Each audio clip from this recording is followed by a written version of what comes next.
concerts. So I welcome Arnold Richardson. Also, if it's okay with the kids, if y'all would come sit down on the floor when we start having more adults. So if you see somebody that needs a chair, just drop to the floor for me, okay? Thanks. Well, thank you, Heidi. And good morning. Good morning. I can't hear you. Good morning. I can't hear you. Good morning. Now, see, you did that with a big smile on your face.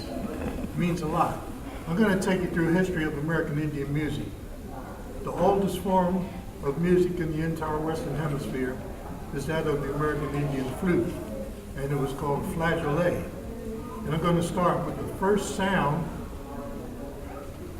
of any kind of whistling sound that was ever heard. And one of the countries in South America, up on the mountains, they used this sound to communicate with each other. Are you ready? Yes.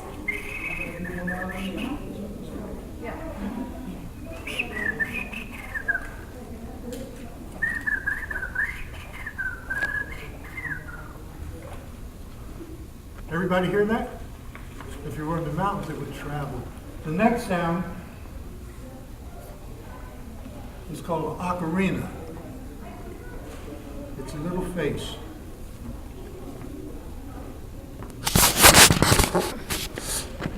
See the little face? Okay, this comes from the mountains of Peru and Ecuador. And it's called an ocarina.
The other sound, I guess you could call this the Cherokee calling sound.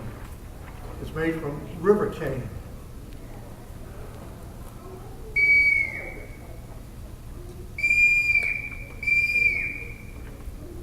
Now that doesn't sound like much, it's just a whistle, right? Well, if I put my finger in front of it,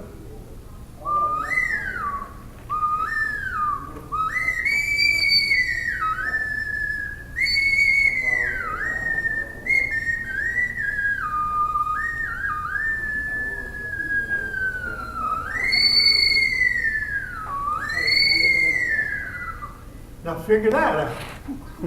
What's the smiles on your face? It's a Saturday morning? Okay, then the next rubber cane got a little more intricate. Decided if they can make that sound, we can do that sound with no holes. How about if we try one with 3 holes? And so we went to a note system.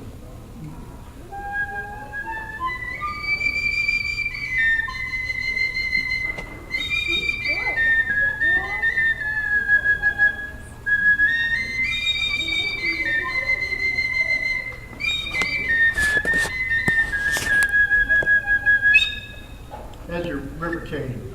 And then, this is a real traditional Cherokee flute. We say shalagi. That means Cherokee, but in the Cherokee language, shalagi. And OCO means, hello, glad you're here. OCO shalagi. On behalf of the Cherokee that came through this area, I say, OCO, you're welcome to be here, and we are honored to be here because we are from a different tribe over in the east. We're from the Saponi and Tuscarora tribes. This is my wife. She's Saponi and Tuscarora, and that's what I am.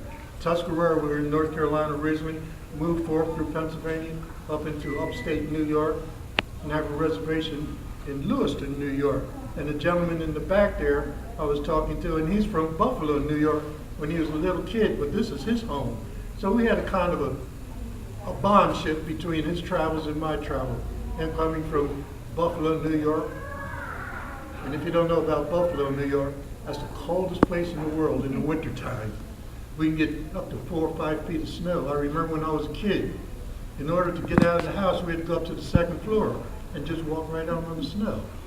That's how bad it was in Buffalo, New York. But this is a traditional, what they call Cherokee river cane flute.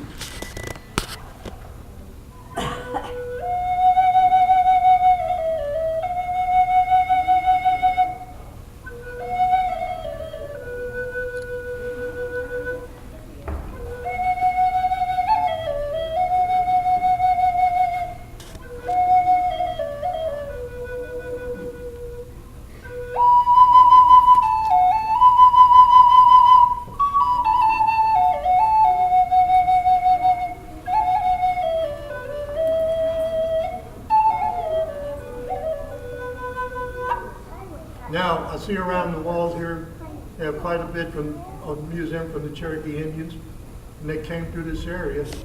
And this is the flute that was used exactly like this on the Trail of Tears, Cherokee River Cane flute. And the next flute I have, this is over 150 years old. I don't know how much older it is, but this was the first flute I ever had in my entire life. An elder, a couple elders, they called me in, they said, and I was a young man, and they said, we need to talk to you because we've been watching you. And I got really frightened. I said, why are they watching me? I must have done something wrong. And they said, we want you to be the flute carrier. And they gave me this flute. It's over 150 years old. It's made from the willow tree. And you know what? I was so honored, I was so excited. I didn't know what to do with myself. And I carried this flute, and I carried it everywhere I went for quite a few years. And then I had an opportunity to go back north, and the elders that were still alive, they called me in and they said, you still have that flute? I said, yes, sir, it's right here with me. And you know what they asked me? They said, how many songs have you learned to play? I said, play? You didn't tell me to play it, you just told me to carry it. And they said, oh no, we wait for you to carry it and play it. You have to sit here and you have to play something on it. I don't care what it is, otherwise you're going to have to return it to us. Well, I sat and I thought about it and I thought about it. And, geez, I didn't know anything about some of the old songs and any of that kind of stuff. And I thought about it, and this is the first song I ever learned to play on the traditional 150-year-old Iroquois willow flute.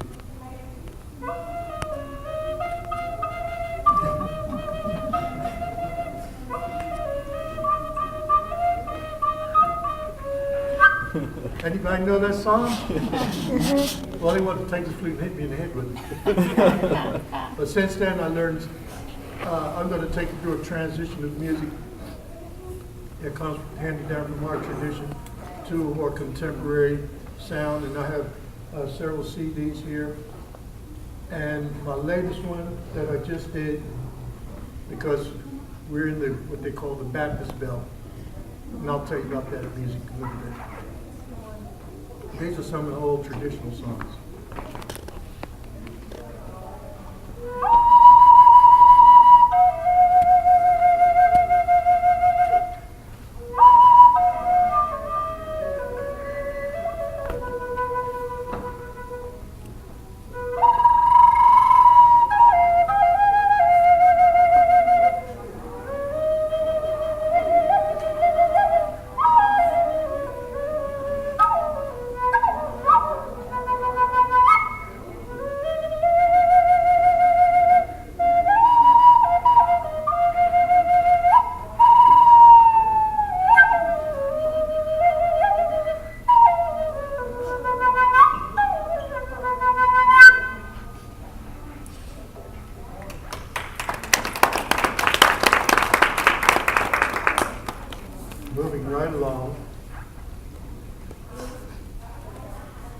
This flute I made.